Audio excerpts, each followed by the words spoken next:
Hello, everybody. Thank you so much for tuning in to the Vegan Proteins Muscles by Brussels radio. My name is Alice. And I'm Danny. And this is episode 202.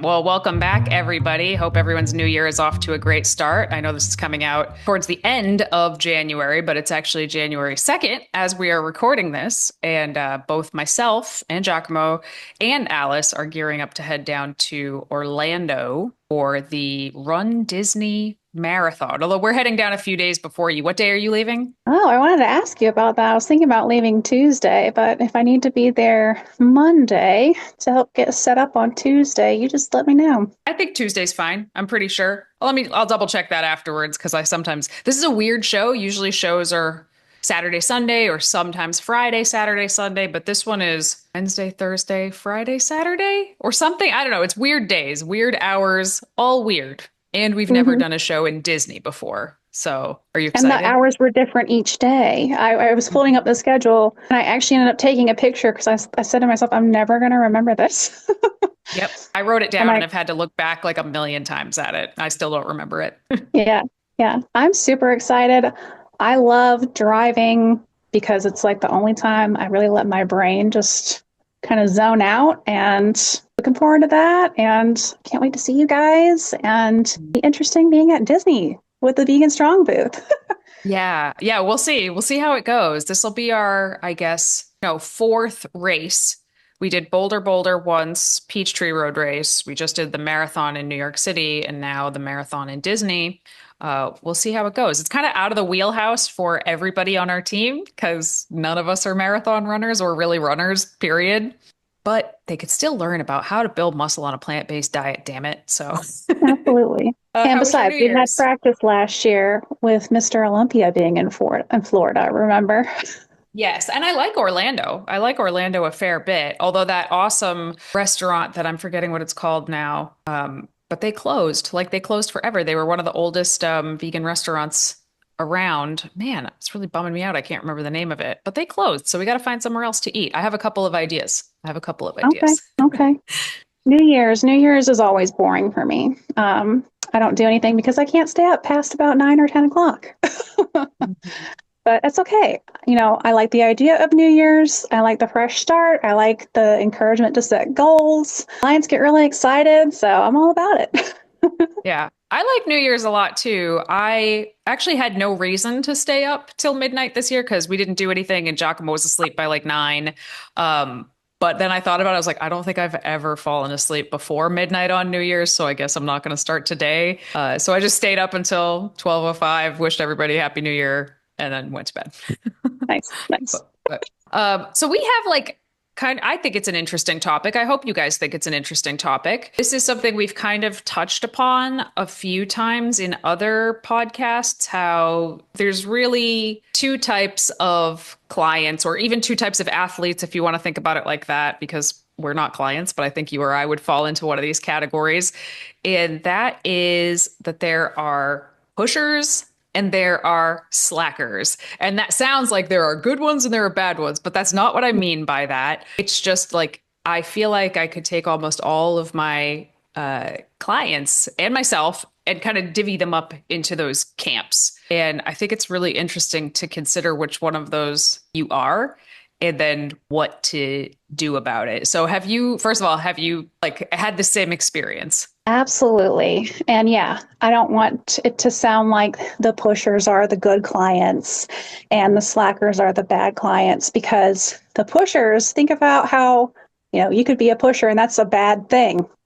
Pushing things too far, taking things too far, and they have their own unique set of challenges, which we're going to get into that. Mm-hmm. I thought long and hard about this, and it's so true. It's so right. Which one do you want to get started talking about first?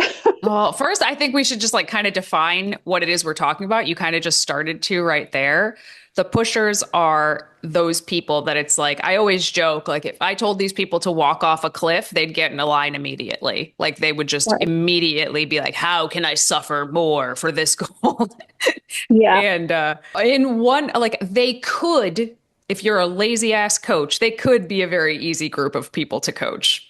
because you could just let them beat themselves into oblivion. There's the other camp. I mean, I think most people know what a slacker is, but I don't, I think that it means like you find reasons to not do the things you said you were going to do more easily. Little roadblocks become something that can actually derail you. You need somebody to give you a bit of a kick in the ass. And I think that's why most people hire a coach, is because everybody thinks they're that person. Right. Mm-hmm. And lots of people are that person. And I've also noticed, because I've thought about this in other areas, like in life in general, I think you can be a pusher in some areas of your life and a slacker in others, and vice versa. Yeah. So that's what we mean by it. So I guess since most people at least are going to identify with the idea of being more of the person who needs a kick in the pants, like maybe we should start with the slacker side of things. Yeah. So I thought really long and hard about like, who is my typical like slacker client? And I think, it's good to talk about that one first, because it sounds like we're beating them up. Yeah, absolutely. And we're not at all. If anything, that's why you hire a coach, is because you need help. You need somebody to push you. That's, it's why I would hire a coach for different areas of my life, would be for the same thing. It's not, so this isn't a hard and fast rule or anything. This is just what I have found to be typically true. Fitness slackers, I'm going to use that adjective throughout this, because we're only talking about in the scale of coaching and fitness and health. So a fitness slacker, I would not call them like a slacker in life at all, not in the least. They tend to have way too much on their plate. They tend to easily overload themselves, and they have a really, really tough time saying no to things, at least with their words, right? With their actions might be another story. And not surprisingly, they'll have a hard time setting priorities. That's exactly what I was just going to say, was they have a hard time prioritizing things. Absolutely. And, lots and lots of good things about them. My typical slacker client, they're typically like social kings and queens. Like, they have very successful careers. A lot of them, they may even be like the breadwinner in some cases. And they also will have like very good home dynamics usually, where everyone in the house gets along very well. And I find them to be like mostly very generous persons, Their desire to take care of themselves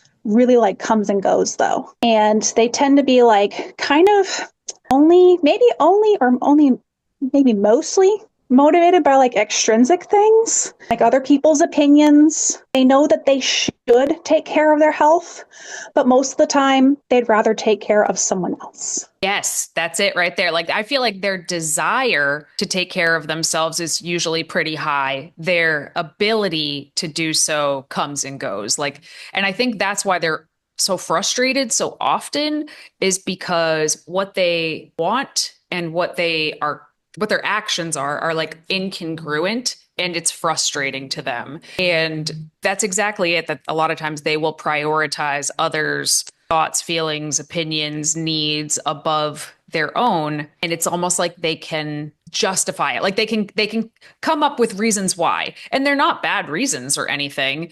But, if you do that over and over and over again, every time somebody else needs something from you, you're not going to get very far for yourself. And that's just an inconvenient truth right there. But having somebody kind of in your corner to point out maybe that this is your pattern, and that it might seem like you're being very generous, but if it's at the expense of yourself, eventually you're going to crack, and then you're not even going to be able to give of yourself the way that you would like to. Does that make sense? Absolutely. I see it happen time and time again. Yeah, it's and I also find that, and maybe this is partially our fault as well, as just vegan proteins in general, because we also have a lot of people in the other camp. So when we make these podcasts, it's like we're kind of talking to everybody, and that makes it tricky, because you could theoretically have two completely different podcasts about any one topic for these two different demographics of people. So a lot of times we're talking to people that are like overtraining, over pushing, overdoing, and being like, you need to chill out a little bit. And then the other folks hear it and they're like, I need to chill out a little bit. And it's like, no, not you. You don't need to chill out. You keep going. Exactly. You have to tackle the clients in different ways. There are different strategies. There are different ways you talk to them. They get different homework assignments, right? So And Yes, your check-ins end very. up being very different.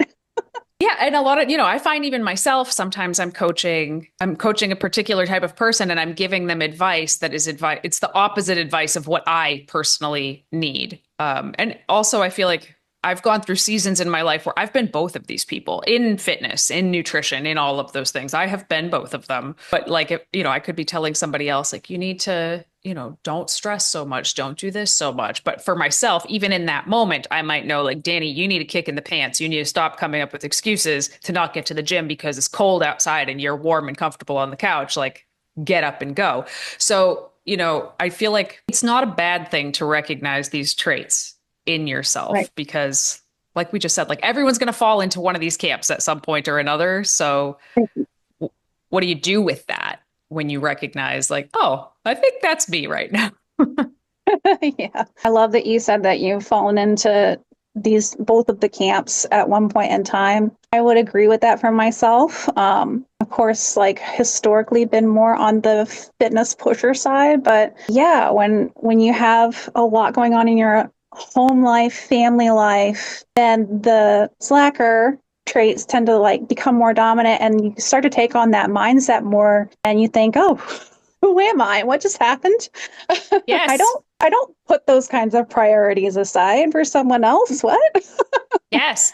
But I also think it's like we're always trying to find this balance, right? Of, okay, I want to achieve my goals, and that's going to require a certain amount of me, but I also don't want to lose the other areas of my life that I very much like. So, how do I find this balance?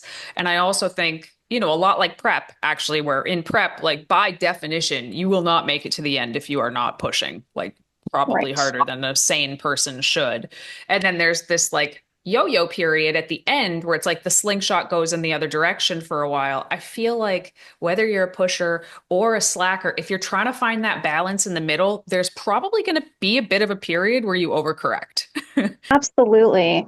And we're talking about this from a coaching perspective too. It makes me go back to like some of my coaching, like certification training, where they talk about like level 1 and level 2 clients, right? Mhm. And when you first hear about these two personalities, some people might argue that the slacker is level 1 and the pusher is level 2, but I disagree.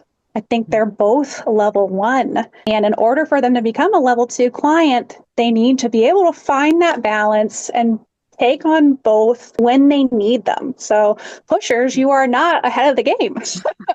Yeah, no, and actually a lot of times I feel like they end up sometimes leaving fitness entirely. Right. I feel like people on the other side that maybe struggle to stick to their nutrition goals or struggle to stick to their training goals, they might get frustrated, and they might be kind of frustrated at themselves sometimes, but they come back. Like they keep coming back. They keep showing up. They keep trying, even if it's imperfect, which who isn't? But I feel like the pusher side can burn themselves out so much that they're like, F this gym culture. I want nothing to do with it ever again because it destroyed Mhm. me. It's like, it And probably didn't pushers have will to be be the that way. first out of the camps to say, oh, I don't need a coach anymore, even though they haven't even come anywhere close to meeting their goals, especially when it comes to muscle building. Yes. All right. So I'm trying to think if there's more that I want to say about slacker is probably too harsh of a word, but I don't know what else Exactly. to That's why I'm call like it. fitness Like, slacker. yeah. Like I don't people that need a push. Like that's the only other way that I can think about it. And if I had to very quickly divide them into camps, I'd be like the pushers are the slackers, right? Yeah. I feel like most of the people who are having a hard time being consistent, going to the gym when they need to go to the gym, they know it, right? Like they're aware that they should probably be doing more. And because of that, I feel like oftentimes they are more coachable. They are more open to learning because they kind of know that they don't know exactly what it is they should be doing. Hmm. And I don't always find that on the other side. I find it can be trickier. Yeah, yeah. And I do think that in general, slackers are going to be also a lot more driven by the social aspect of coaching, the relationship building, and that accountability. Whereas again, the pusher would be more likely to say, "Oh, I don't need this anymore," Yeah. Hmm. and Yes. be quick to cancel. And that actually just made me think about the fact that, I think about how pushers need permission for one thing, but on the slacker side, I feel like one of the benefits of having a coach is helping you determine, okay, what is and isn't a sort of justifiable roadblock. You know what I mean? Like if you're sick, you shouldn't be going to the gym. Sometimes you'll get somebody that's like, oh, I didn't adhere to my program because I didn't go to the gym, but I was sick. And I'll have to say, like, no, no, I don't want you to go to the Yeah. gym when you're sick. Right. So they have that and they're like, Hmm. oh, okay, this is a good reason to not go to the gym versus my reason, like, well, it was cold and it was rainy and I just didn't want to go. Like, well, how can we plan for that better in the future? you know? Yeah, yeah. I literally have some of that in my notes for like wrapping up. Yeah, that's dead on. Exactly. Can we talk So about what like yeah. a pusher typically is like for at least what I've found? Yeah, go ahead. Yeah, go ahead. You can go first. Yeah, it's not like hard and fast rules, but I typically find them to be like fiercely independent individuals. Their minds are not easily changed about a lot of things. And they tend to be very much all or nothing personality types, which can be an advantage and a disadvantage. A lot of them are regularly setting goals for themselves, not even with me, their coach. They're setting goals in their own lives. They might have a vision board. They might have regular check-ins with themselves. Like they're very organized in that way. And I think they also like tend to inspire other people a lot. And so their friends will come to them regularly, like asking fitness questions. Mhm. So they're like, okay, we know a lot about we know what's going on here, right? And they tend to be black and white on subjects. I already touched on that, but like just very rigid rules for themselves. Like Yes. they'll implement kind of those kinds of things. Also, they tend to, I mean, all of us experience burnout, especially now, right? But like, I feel like they experience burnout in smaller increments. And of course, they'll push themselves too hard, but they can also be really good at knowing how to like relieve stress, knowing what works for them. And because they'll have like periods of like small pushing and then being able to disconnect and relieve stress and then go again. So they have a lot of like stamina in that way. Like that's why they've been able to like stay lean their whole lives, right? For the majority of part, for a lot of them. So like their shining strengths are going to be like great at reaching their fitness goals because they can find like intrinsic motivation. Like Hmm. they can find reasons like, oh, I love, this type of exercise. I've been a lifelong runner or a lifelong yogi or a lifetime weightlifter. That's their personality. They can find things that they enjoy. They'll make fitness, other things in fitness, their hobby. And finding that internal motivation is just like what does it for them. Hmm. Yep. And often just highly analytical, usually really data driven, but and I also find, I know you mentioned this about the other group as well, but I do find a lot of them to also be pretty high performers in other Yeah. areas of their life as well. But I do find that a lot of them really struggle having some sort of social balance, like in their Yes. life. They might not have a super strong community or support system or friend group, or family support. And I don't think it's anything to do with their personality. I think it's just because they've like decided this is my priority. This is what I am super focused on. Maybe it's a couple things. Maybe it's fitness in their job or whatever, fitness and another hobby. And because of that, they're just like, it's like they have blinders on for their goal all the Exactly. time. And they're willing to do anything to get to their goal. And that's a really admirable quality, I think. And that's why people look up to them, right? Because seeing somebody say, I'm going to do this, and then they do it. Like to me, that's the definition of confidence is somebody doing what they said they were going to do. So when you see that, or like, yeah, I want to do that. It's like, I want to be able to do Hmm. that. But Yeah. I find that it has like secret darkness within it is the best way I can put it. And I also find that it is often highly driven by anxiety. Yeah. That's a blanket observation, but it's like that is the gasoline in the tank is this fear of stopping or fear of slowing down or something. For sure. And I lost what I was going to say because I was so impressed by what you just said. I think a lot of people are afraid that if they slow down, they will not be able to start again. Like Oh, if got I it. take a break, I can't keep going. Go ahead. You said that they wait for instruction, or they're given instruction and they'll do anything to reach their goal.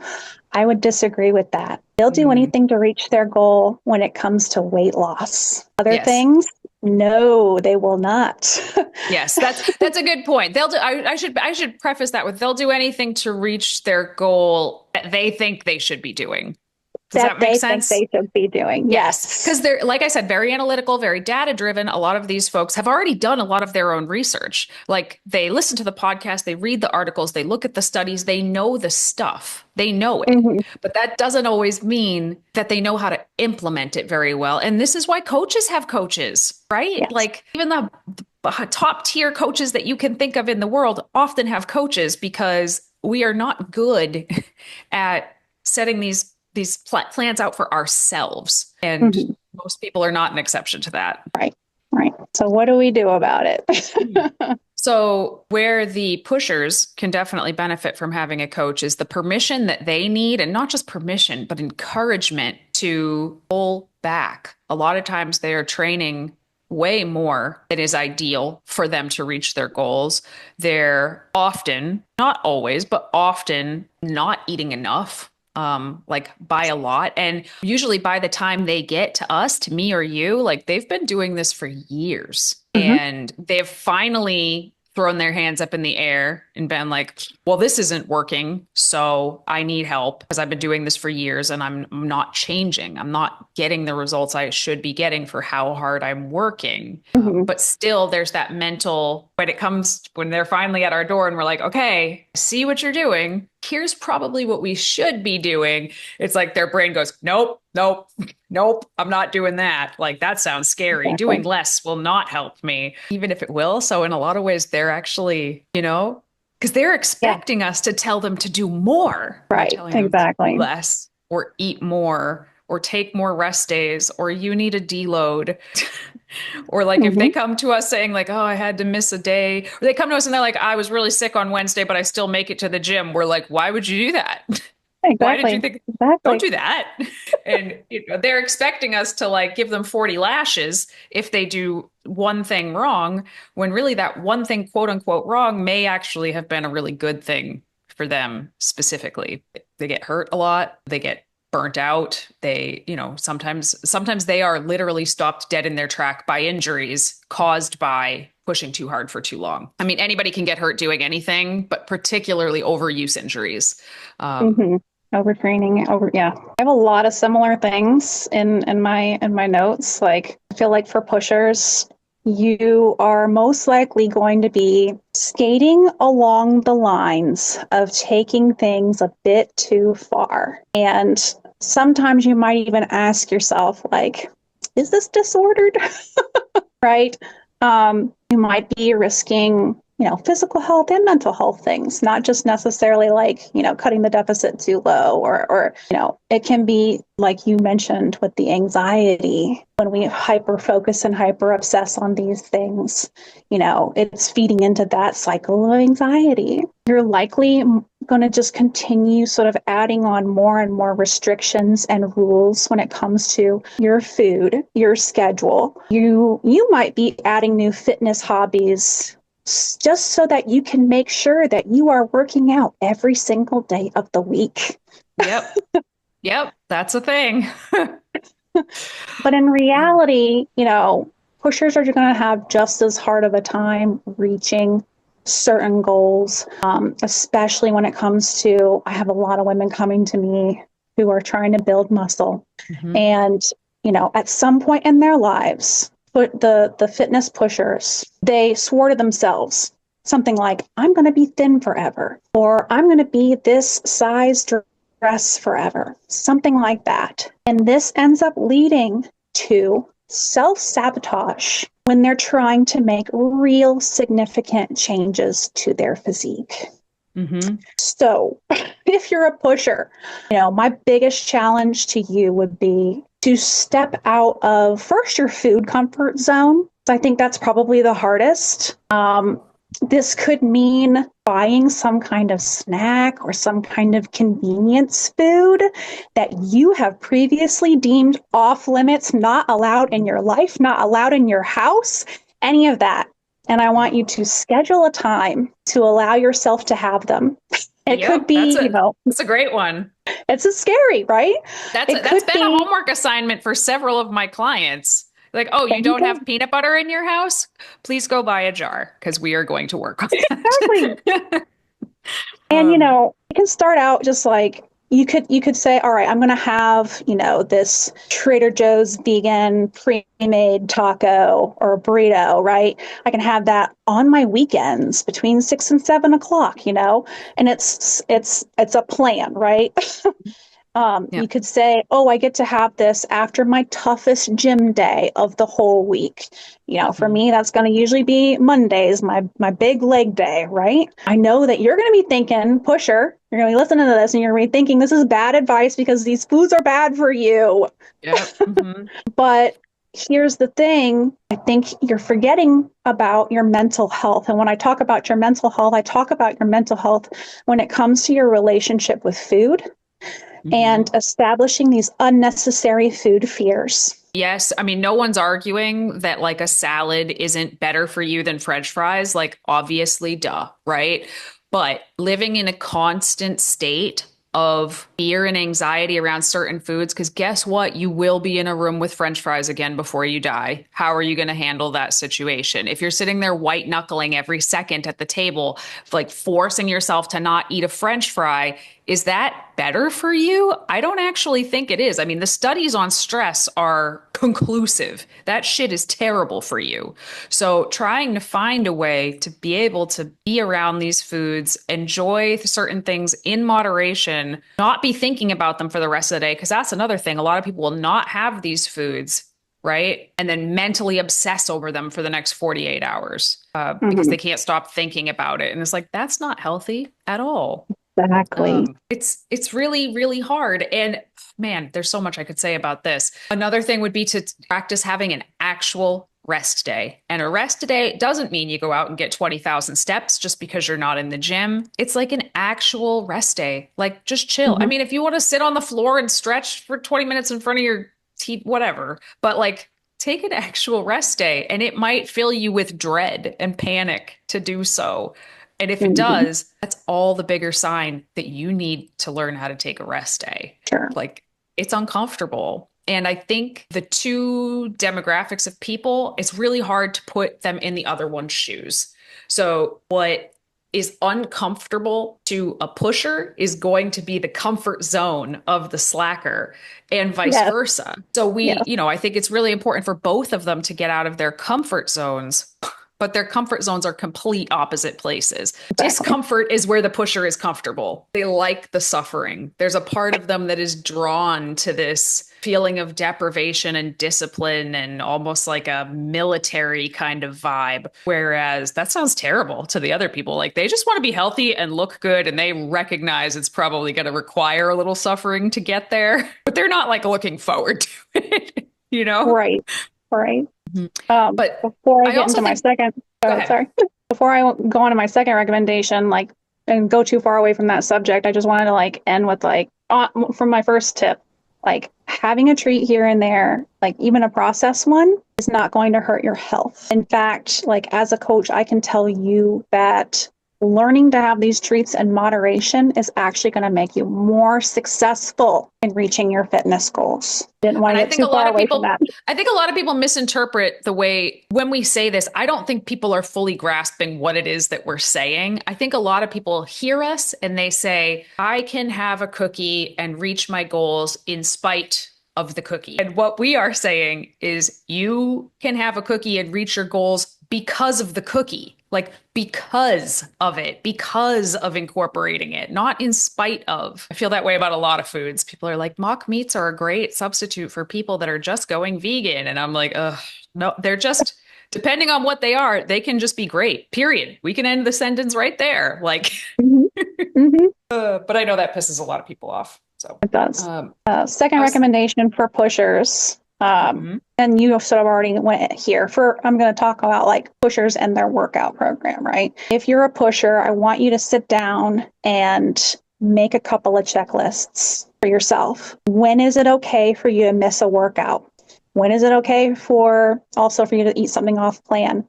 For missing a workout, if you injure yourself, like there in that moment, you have a pain. That is an injury.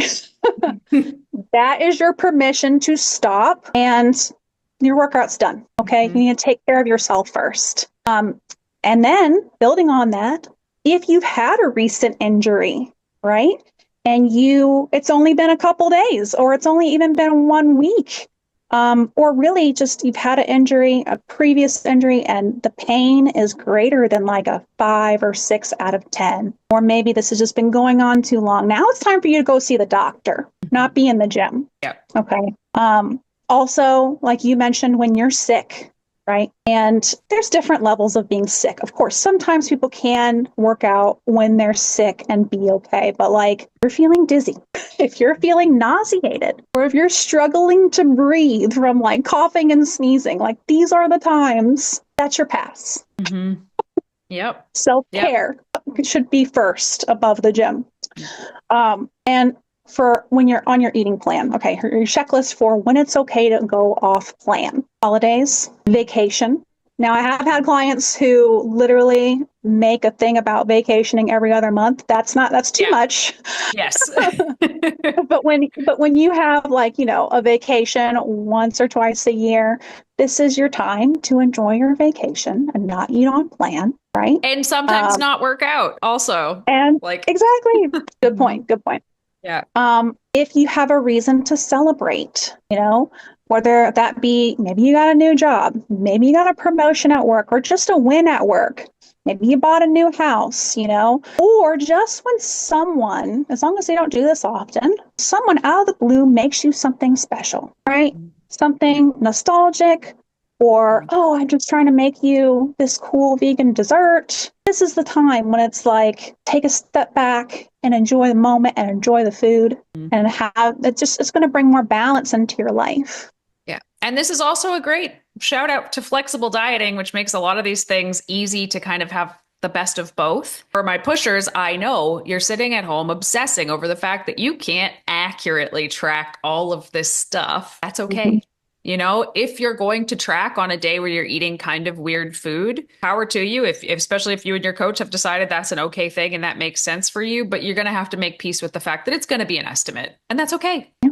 Now, just to quickly flip back to the other side, right? Like the folks who are listening to this, like, we can find a reason to celebrate every goddamn weekend. Like, I know I can. You know what I mean?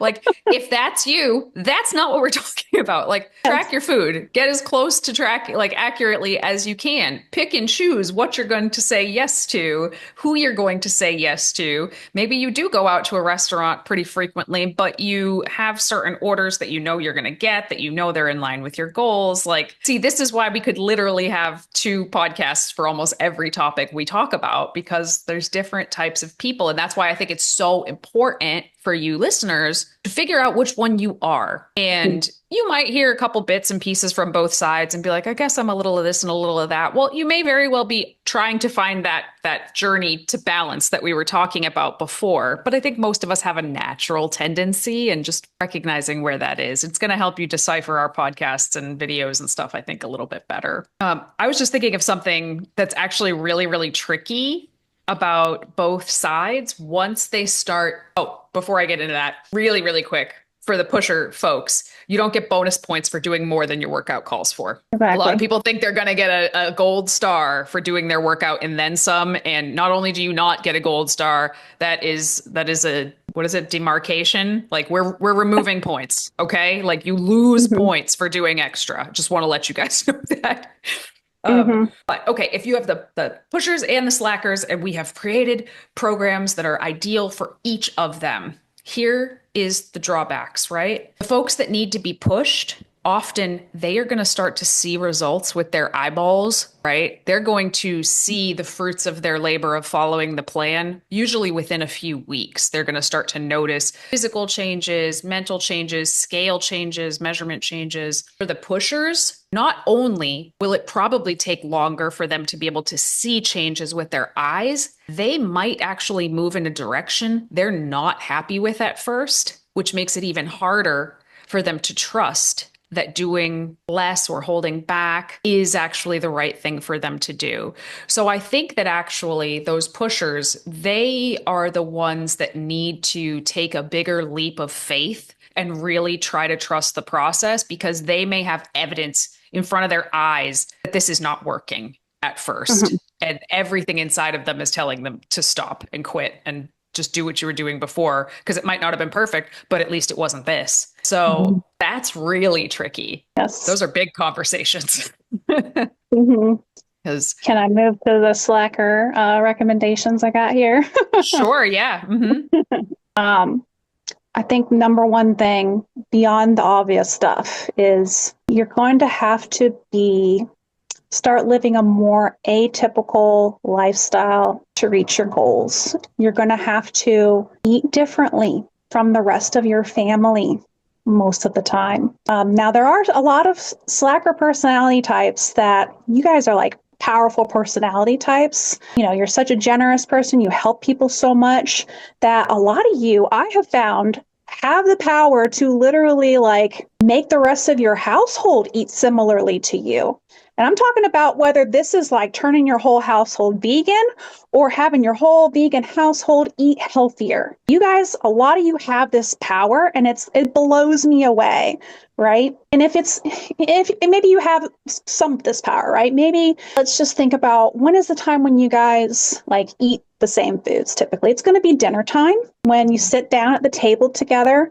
So at least having the ability to be in charge of the food and having everyone eat similarly to you, right?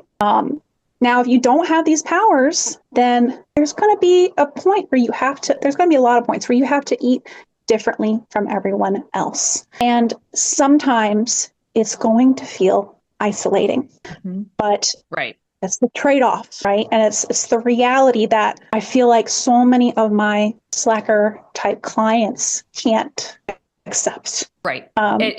One of the things that I tell my folks that are in this situation, especially if they're in a situation where like we're in a deficit because they want to lose like a fairly substantial amount of weight, I remind them this isn't forever. You're not going to be in a deficit forever. Yes, hopefully there will be aspects of your lifestyle that are in fact forever changed, but this period of significant weight loss is probably the weirdest lifestyle you'll probably ever have. And it will get more normal after the fact. So that kind of puts a little bit of a deadline on it. But a lot of my clients that fall into this camp, they have a lot of FOMO. They have a lot of fear of missing out on parties, social events, whatever. And, Good point.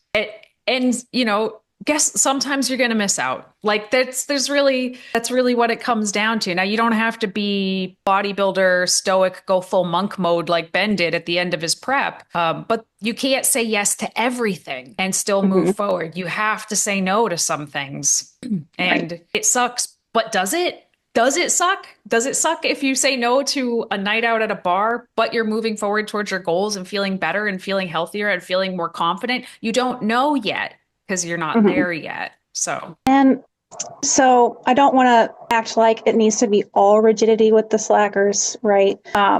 But here's what I would recommend. Like, I'm not saying never give yourself some slack, but instead I would challenge you to plan your flexible meal. And when I say that, I mean down to the day, down to almost the time, at least the like morning, afternoon, evening, right? And plan exactly what you're going to make or what you're going to order on the menu. And have this all planned so that nothing will be spontaneous. And this should happen once a week, right? For you to be able to reach your goals. This is what it takes. It's what it takes for you to be able to move the needle. And if you don't move the needle, you're going to demotivate yourself very quickly. You want to move the needle. Because I find that with my fitness slacker type clients. They don't want the diet to be all rigidity. They want to learn how to give themselves some slack and moderation. But if you open up the door to just like, oh, I'll figure out my flex meal when it happens, that flex meal is going to happen on Monday. And then Tuesday is going to come and you're going to be, it's time for another flex meal. And we're not moving forward. It's going to happen every single day. Mm-hmm. Again, like you were just saying, like this is what it takes, right? You're going to have to do X, Y, Z. And again, I think sometimes people hear us and they get confused, right? Because I don't live like that currently. Like, but that's because I'm where I want to, like, I mean, don't get me wrong, there's always things we can all improve and there's goals I'm working towards, et cetera, et cetera. But I'm not trying to lose 20 or 30 pounds. You know, and when I was trying to lose not 20 or 30 pounds, but 100 pounds, you bet your ass. Like I was tracking every little thing and being very meticulous with, you know, with some slacking definitely here and there. But now that once you're in a place where you're like comfortable enough to more or less maintain, flexibility is your best friend at that point. So really recognizing where you are in your own journey will help you determine how rigid or flexible you need to be. I mean, you should always be flexible with your methods, but I mean, how much slack are you giving yourself? You can quote unquote get away with a lot more when you're just sort of happy to maintain where you're at versus trying to make a big change. And for the gym, there's going to have to be just rules that you don't allow yourself to break. You know, we say all the time, you schedule your gym time and you make that a non-negotiable appointment on your calendar. You know, a lot of times, a lot of my clients find it easier when it's butted up against something. Like it's right before work, it's right after lunch, it's right after work, or it's right before such and such thing in the evening if you don't do family meals together, right? Have it butted up against something else and just setting yourself up for success with packing your gym clothes if that's what you have to do. And these are the rules. And like Danny said, it's not going to be forever, but it has to be for that said period of time for you to make a dent. And I have clients who, you know, so, I mean, we all have these days where it's like, we are just not feeling it. Like, oh my God, it is so rough. For those clients that I know are kind of giving into every little whim to not go to the gym, I have a rule, basically, like walk through the door. You don't have to work out, but go walk through the gym door. And if you want to go home, you can go home. And I'm telling you, they don't go home. Once they're through the door, they will do it. If someone has a home gym, I say, do your first exercise. Just do your first exercise. If you want to stop after that, you can. And it almost never happens because they do want to do this. It's the hurdle. It's the task switching. It's knowing that you have a challenge ahead of you. Like working out is hard, right? It's not always super pleasant and thinking like, oh, I don't want to do that. Like once you start, you're like, oh, this isn't so bad. I got this. It's another 30 minutes or whatever. So that's a good trick. And I find again with my, no, not even with my slackers, with me, like I do these tricks on myself all the time because I struggle with this sort of thing as well, especially when it comes to leaving my house. I have to come up with strategies for that. So any little mind game you can play with yourself, I think can help. I allow myself to usually take a little power nap before I go into the gym because I have plenty of days where I've pretty much arrived. I haven't walked through the door yet, but I parked my car and I really want to go home, you know? So that's when I'm like, all right, we're taking a 10-minute power nap right now. And when I have that time to settle my brain, I'm compliant. I get up and I go. Like that's the trick for me. That's awesome. See, that would never work for me, but I know lots of other people it would work for. Like I'd fall asleep in my car. Police would be knocking on the window at 2 a.m. Like, what are you doing here? But do you have any other tips for the slacker side? Because I got a big one. So I want to hear if it's on your list. I think that the fitness slacker types are very motivated by the social aspect of everything. And That's so if you can find someone that hopefully you just absolutely adore, because it does make a difference, that will just like go all in on this fitness journey alongside you, you're going to get a lot of reward and stick to it a lot more so than say a pusher personality type, right? You know, Group fitness classes can be very motivating. Group challenges like the group fat loss challenges, and just adding for you, I would say, yes, add fitness hobbies and make sure there's social opportunities, and it can really be a breakthrough for you. Yeah, like a running group or a hiking group, or maybe there's a rock climbing gym near you. Like it doesn't have to look like traditional exercise to be exercise. And, a lot of times these hobbies beget other hobbies, and you meet other people that have similar goals to you and maybe live this kind of similar weird lifestyle that you are trying to live. It helps to have other people to sort of model after when you have those folks around you. So that was mine as well. Most of the time, a lot of times your family is not going to be on the same page as far as eating the way you eat. Your family, your spouse, like that's common, and you can't change anybody else, nor should you try. Like, if you have the power and your family's on board and you're making dinner and everybody's eating it, cool. But if you try to change everybody in your family, they're just going to get pissed at you and resent you. And we've made podcasts about this before. It's not worth it. Just live by example, but you can find other people. My last tip is actually for both sides, because I think it's very important for both sides to find some system of accountability, because they both need it, and they both need it for very different reasons. It is very easy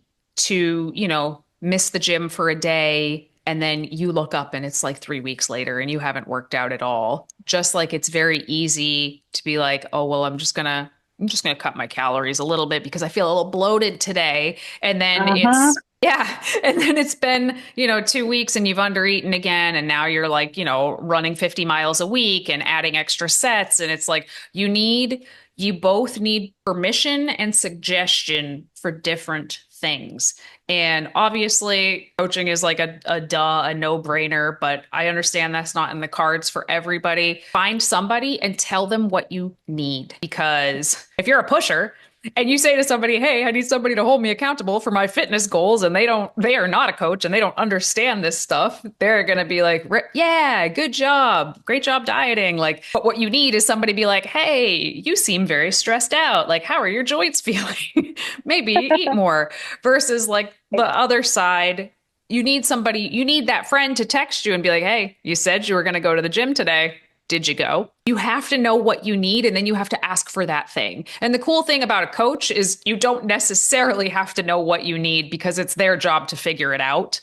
But if you are not going to be working with a coach or a trainer, and you're going to talk to your friend or your spouse or just a gym buddy, like they need to know what you need, and you need to ask for it clearly so that they can be there for you in that right way. But accountability, just a nudge to check in with yourself to see how you're actually doing on the stuff you said you were going to do. For sure. And just telling more individuals about what you're doing and about your goals and why it's important to you. Mm-hmm. Because sometimes you tell people about your goals and they disagree. They'll just be like, you don't need that. Yep. Straight up to your face. They will say that.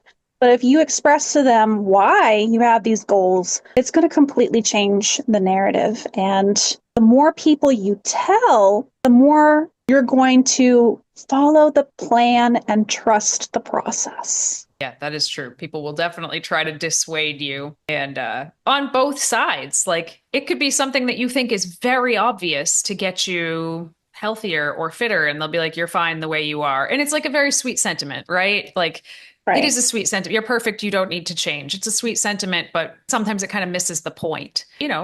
Sometimes people are right. Like if you're already killing yourself in the gym and you're like, hey, this year I'm going to run an ultra, and your family is just like, what are you doing? Like, again, having some professional input, I feel like is so important here, because a lot of times if you're not trained, how would you know? How would you know what is too much and not enough? It's very hard to tell. Even like I said, even for certain coaches, like that's why they have coaches, because it's just hard to gauge on yourself. So anyway, I think I've said everything I have to say about this. How about you? I just have a story, because talking about sharing your goals with people and then them arguing with you, because it does happen on both sides of the fence. Everyone who is close to me knows that I am going into a build right now. And I'm telling every single person that I come across, if someone asks how I'm doing, it's likely going to come up. And I told someone who, I'm not really that close to, that I'm looking to bulk and I'm looking to gain a certain amount of pounds and put on more muscle. And it's for my competition and how much I'm loving competing this year. And you know what she said to me? No, you don't want to put on more muscle because that muscle is just going to turn into fat when you get old. It's my science. mind was so blown. My mind was so blown. I was like, Yeah. Everybody's got an opinion, man. Everybody's got an opinion. It's really wild. what people will say to you to dissuade you. We know Yeah, that's not true. FYI, that's not true, guys. Okay. Of course it's not. Yes, it's definitely not true. And I feel like if there was a mechanic in front of me talking about, I don't know, freaking carburetors or something like that, I would just be like, yeah, sure, bro. Like, whatever you say, because you're the carburetor guy. Like, I don't know. But when somebody starts talking, a professional starts talking about fitness or health or nutrition, people do not respond the same way. They're like, well, I have a body, so my opinion counts. Exactly. And it's wild. It's just, that was the craziest thing. Anyways, that's it. Yeah. Well, I love that story because man, that's a whole separate thing. Like bodybuilding post show, I have literally had people come up to me after shows and like grab my arms and be like, oh, what happened? And I'm just like, thanks. It was a little, very old man who goes to my gym who English is not his first language. So I'm cutting him a lot of slack in a lot of places. But that was a real thing that happened. And I was just like, this is why people are afraid to let go of being super lean, is because of things like that. Right. All right, guys. Well, hopefully this was a helpful podcast for you. Hopefully nobody took any offense to the word slacker.